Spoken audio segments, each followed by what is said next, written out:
Hello and welcome to today's episode of Platinum Talks Wealth.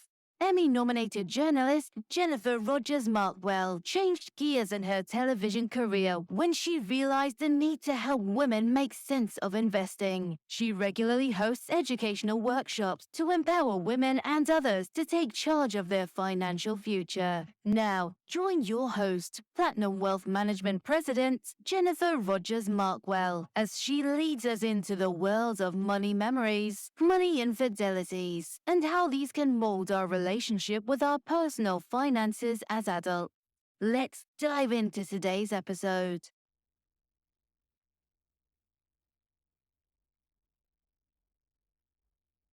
Hi, and thanks for spending some time with us. It's Jennifer Rogers Markwell, and you're joining us on the Platinum Talks Wealth podcast.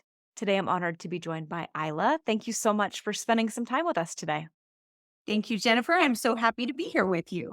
Yeah, well, so tell us all about who you are and why you do what you do. Sure. I am a proud mother of two college students from a small rural town in Nevada, but I've lived in the Washoe County area for close to 25 years where I raised my kids. I was in the finance industry, owned a small business with family for over 20 years, had many learning experiences there, but was never super passionate about the work that I was doing. Had the opportunity a few years ago to move over to the nonprofit sector. And now I am incredibly blessed and challenged every day to be the president and CEO of Nevada Women's Fund. And those of folks who are listening from maybe different places or haven't heard of Nevada Women's Fund, tell me more. Nevada Women's Fund was founded in Northern Nevada 40 years ago by local women who saw the imbalance of funding, not just here locally, but on a national level, the imbalance of funding going to women and women's organizations at the time. They wanted to make an impact and a difference in women's lives. They determined in 1982 that was through education, because they believed if you educate a woman, you uplift a family. And if you uplift a family, you strengthen a community. Fast forward 40 years, we're so proud of the growth of Nevada Women's Fund. It is one of the most prestigious boards to sit on here in Northern Nevada. And we have awarded close to $10 million to women and women's organizations. That's amazing. That's amazing and so needed, right? I feel like we've come a long way, but there's still a lot of work to do. We've come a very long way. And I've actually just been doing some research, thinking forward, and wage parity between 1982 and 2002, there was a huge growth. Women went from making 65 cents to every dollar that a man made to 80 cents in 2002. That number since 2002, Jennifer, has not changed. Women today are making between 74 and 83 cents to every dollar a man makes. So yes, where we have made significant strides in education for women and giving women, nope, still wrong, where women have earned a seat at the table, wages still do not reflect the equality. Yeah, that's wild because again, we have made those leaps and bounds and you would think we'd be even closer, but we're still not there yet. And ironically, the higher the education for the woman, the greater the disparity in wage. So if you're talking about a high school graduate, male and female, their wage disparity is less than a graduate student or a PhD or somebody with a graduate or a PhD degree working in their career field. You see a greater disparity. I mean, the $1 million question here is how can we continue to make an even bigger difference, right? We're not where we need to be. We still need to continue to lift others. I mean, I've talked with you offline too, like a big quest for me, my team, what I do is like lifting other women as we go. Correct. What else can we be doing? What else can we be doing to make an even bigger difference in not only Nevada as a state, but in the country? And that's the question that really why I'm sitting here at my desk today doing this research. We understand that women are the primary or the default parents, and we know that that is one factor, but there's more factors. And we know in other countries, there's more support for women in the workplace, especially mothers in the workplace. And so we can work towards that, but I don't think that's the only factor. So identifying how we can support is the first step because we'll do it. There's incredible women like yourself who are empowering women and saying, what can I do? Because I will take all of my resources, professional and otherwise, to uplift women, but we have to know what they are. And that is the $1 million question right now. Yeah, yeah. I mean, you bring up childcare, huge, right? Caretakers as well. So for me, like taking care of my grandma, like that was never a question that I wouldn't, do that once my grandpa Right. passed. Of course that was happening. Like no doubt in that. And I know there's a lot of other families and women, quite frankly, that do the same thing. And they're like, yes, I will take care of everyone and I will try to do everything. And your plate is overloaded with things. So, where's the support? How do we move forward? How do we continue like lifting one another? And I think that also not only doing what you're doing, which is amazing and huge, but I think it's also personal responsibility as a woman in the United States. Like, what else can we do to be supporting each other? And I would say the first thing is awareness. This podcast, us talking about it, people being aware that there's still that disparity, and then addressing it in their own lives and on that micro level. So then it expands to a more macro level throughout our community, our state, our country. You are listening to the Platinum Talks Wealth podcast. Hey, it's Jennifer.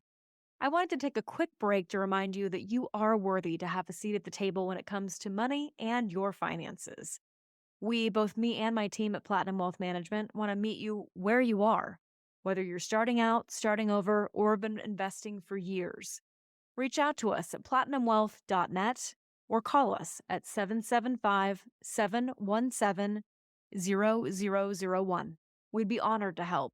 And now, back to the podcast.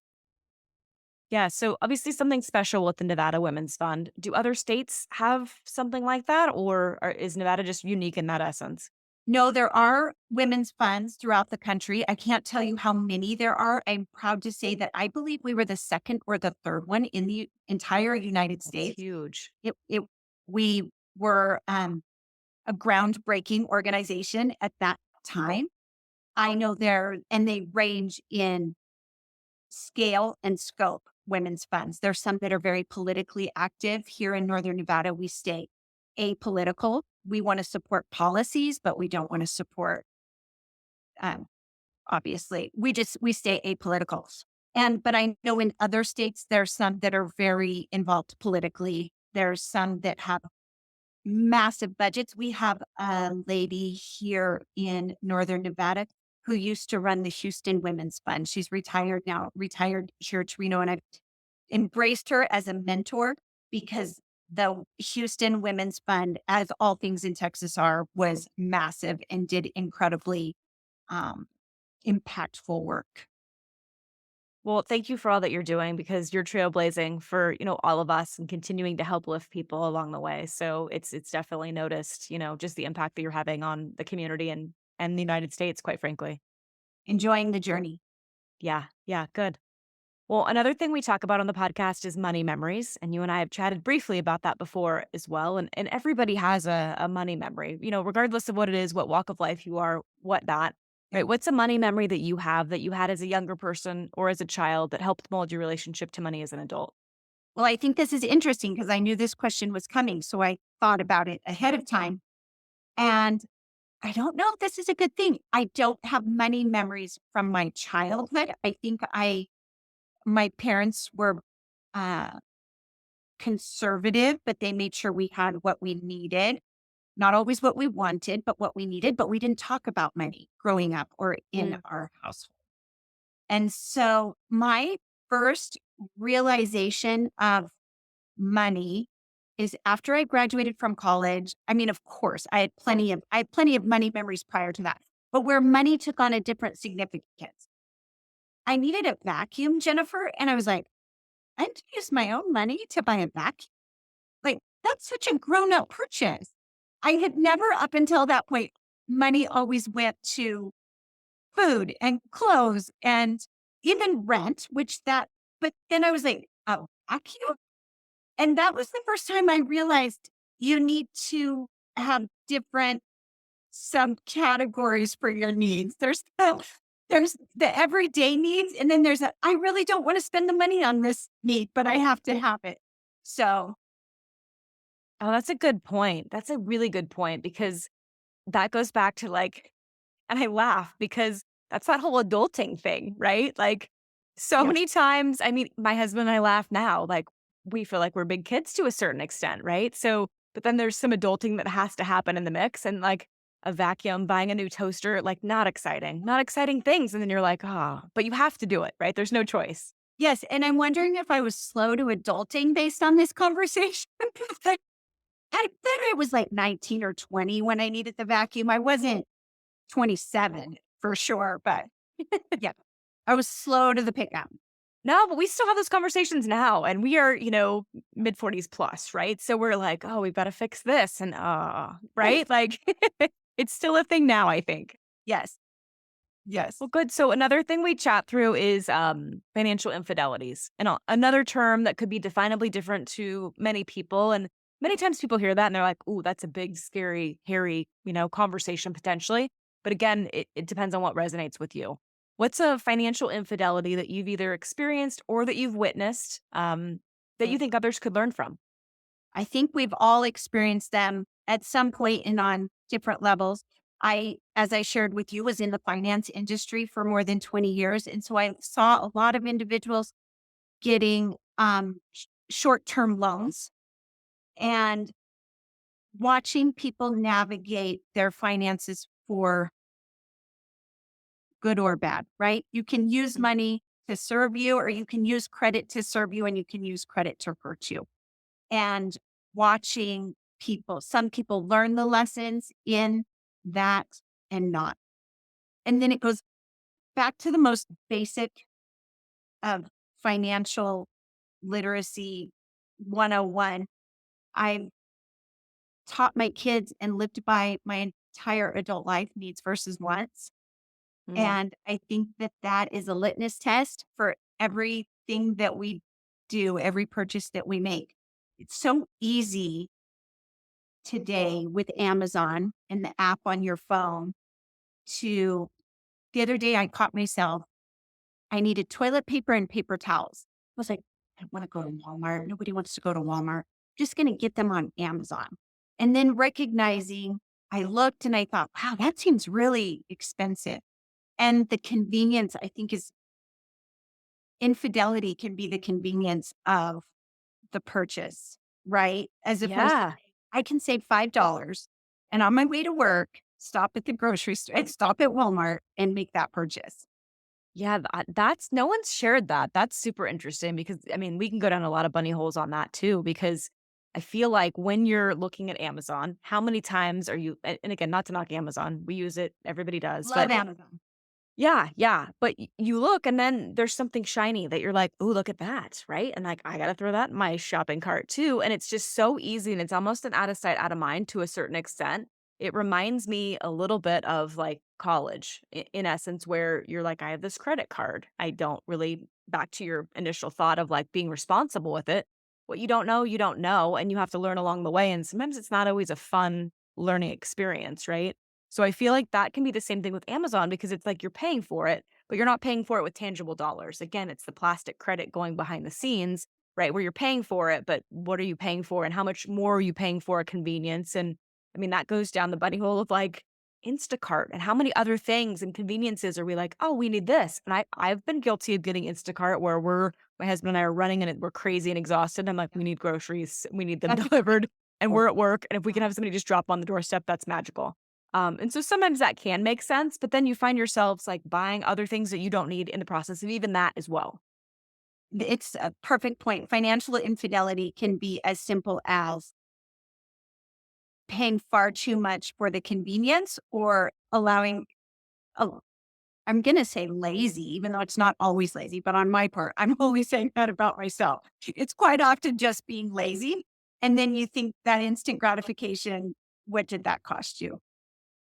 And I think going into like the conversation like you did with your kids, like having a plan, having a game plan, Yeah. because so easy, like shopping online or even in stores, like if you go in and you don't have a game plan, shiny things happen. And then you realize like Costco, that's another one. Like Costco, I go in Costco and yeah, I need toilet paper and I need paper towels and whatever. And then I end up with all these other magical things that I didn't know that I had to have in that moment, right? Yeah. My husband's like, what are you going to do with all this asparagus? Like, why? Why did you do that? Ah, I'm totally guilty of that as well. Yes. I have questioned myself using not Instacart, well, even Instacart a few times, but the order ahead and pick up your groceries. If I'm saving money because I'm not in the store for the shiny thing, I have to go just by my list. So Yeah. it And that's can be a trick or it can be a tool, right? totally. And I think that leans back into money and credit and all the things of like utilizing it for a tool. I've shared this before and other people have on the podcast of like, money's not your God, right? Money shouldn't be your God, but can money be a tool to make your life better and more convenient and maybe buy more time that, with your family or whatever is super important to you? Yes. And if you can utilize it that way, then that's fantastic. But it's also, the tough part of always being disciplined with that as well. Yes. Well, Agreed. good. Good. Money. Well, thank you for sharing that because I think that that's fascinating. And if I can dive down a little bit more too, what did you tell your kids? Like, what was the one-on-ones that you shared with your kids? So if someone else is listening, maybe they didn't have that, mom kid conversation. What could, nuggets could they get from you? Well, we try to, so they're only 18 and 21, so they're not too far down the road, but they are in college. And one of the things, Jennifer, that I've made my children do that I'm really happy with, and I think it will serve them well in the long run, is I pay for their living expenses and college is paid for, but they have to give me $250 every month because I want to see that they have skin in the game. So they don't know where that $250 goes, if it helps to pay for their rent, if it helps to pay for their groceries, but they need to have skin in the game. So it requires them to budget their money, think ahead of time for the semester. How much do I need to work this summer so that I have X number of dollars in my account? Because I know I have to give mom $250 every month. And I want to be able to, go out to eat every so often. And definitely they like to shop at Goodwill. So yeah, it's helping them take responsibility for the investment that I think we're making in them, and then helping them game plan, not a year out at all, but semester by semester. What's going to happen and how are you going to manage it? That's great advice. I mean, a great lifetime advice. If they can pick that up now, how valuable is that going to be to them as adults when they're saving for retirement or when they have, to buy a vacuum? Going to happen. Happens to everyone. Totally, it does. Oh, gosh. Well, as we start to wrap the conversation, what are tips and or tricks? I know you shared a little bit already, but that you utilize in your own household to, use money in a different way? I have, I believe, almost my entire adult life paid myself first. I learned that lesson early on and I've followed through with that. And I've never touched my retirement money. There's been times when I've needed to, and I've found other avenues because you'll pay back the other avenues. If you take money out on your credit card or you borrow money from mom, you're going to pay that back. Whereas when you take it from retirement, I just don't know that it gets paid back. So that's one thing that I've done that has served me well and hopefully will continue to in the next couple of decades. Aside from that, every big decision, I don't make any fast decisions about big dollar amounts. I would never be the girl that would go buy a car one weekend. Same. Yeah. Same. Yeah. But beyond that, I think I don't do anything far much different than anybody else does. I just try to pause and pay myself first.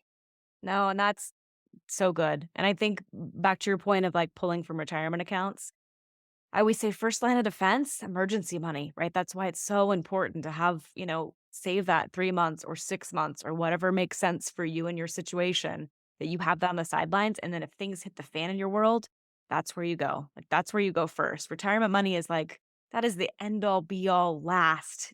Don't go there. Don't go there situation. Right. Yeah. And fortunately, I've always had, this is a hot tip that everybody needs to hear. I've always had an advisor that I trusted and respected, that I knew I could pick up the phone and ask any question, whether it's buying a car, a financial advisor, buying a house, going on a vacation, where my kids are going to go to college. My financial advisor and my CPA have always been probably as important to me as a family member. Like I make all of my big decisions with those two people. That is fantastic because same, right? I will have clients reach out and say, Jennifer, can I buy a couch? Can I buy a car? What does this look like? Am I going to blow up my financial plan? Am I going to be able to retire? I think Right. those conversations, I mean, we're here to however you want to lean into us, right? But I think that's a true honor because in essence, we're the trusted contact to be able to help guide you through your life so you can hit your financial goals. And that's a huge honor, huge honor. But I mean, good for you that, you continue to have those conversations. Thank you. Yeah. Well, thank you for making time to chat with me today. I so appreciate it. This was really nice. I love your podcast. I love everything you're doing. And I'm honored to A, be a guest, and B, be your friend. Oh, same. Thank you so much. And those of you listening and or watching us, hopefully you'll join us on the next Platinum Talks Wealth podcast. If you enjoyed today's podcast, Platinum Talks Wealth, please subscribe and share. For more information about Jennifer Rogers Markwell or Platinum Wealth Management, please visit www.platinumwealth.net.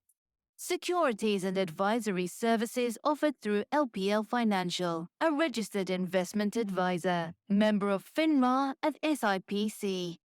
The opinions voiced in this podcast are for general information only and are not intended to provide specific advice or recommendations for any individual. To determine which strategies or investments may be suitable for you, consult the appropriate qualified professional prior to making a decision. The guest speakers and their companies are not affiliated with or endorsed by LPL Financial or Platinum Wealth Management.